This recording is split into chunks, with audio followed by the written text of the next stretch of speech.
I want you to imagine that you're a young salmon swimming along in a stream looking for a tasty treat. And suddenly, you smell something. Danger! You freeze in place while others around you dart into hiding places, look aghast, or swim down to the stream bottom or school tightly together. All of you wait for the smell of danger to pass.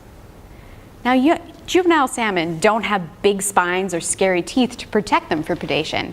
Instead, they rely heavily on their olfactory system, or in other words, their sense of smell. When they detect the scent of a predator or an alarm cue released from the skin of an injured fish, they react with a series of behaviors like hiding, freezing, schooling, and darting.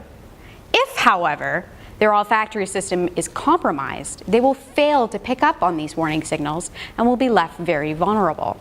So instead of hiding and being safe when a predator is around, they get eaten. So you might be wondering what can cause damage to the olfactory system. One answer is heavy metal contamination. So even very low levels of copper have been found to compromise the olfactory system in salmon and actually dramatically increase the likelihood of them being captured by predators. My thesis will expand on this research, but will instead focus on low-level zinc contamination. Many contaminants are brought into streams by stormwater, and rain picks up these contaminants from urban areas, road surfaces, and industrial zones. Heavy metals, like zinc, for example, come from a large variety of different sources, like brake pad linings, tires, road salt, and galvanized metal.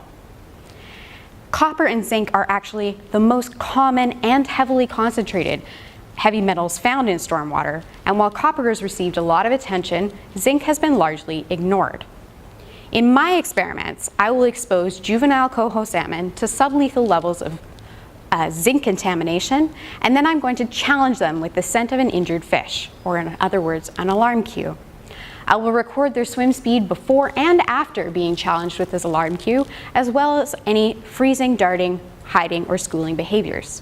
The presence or absence of these behaviors will indicate if zinc does actually compromise the olfactory system and endangers their survival.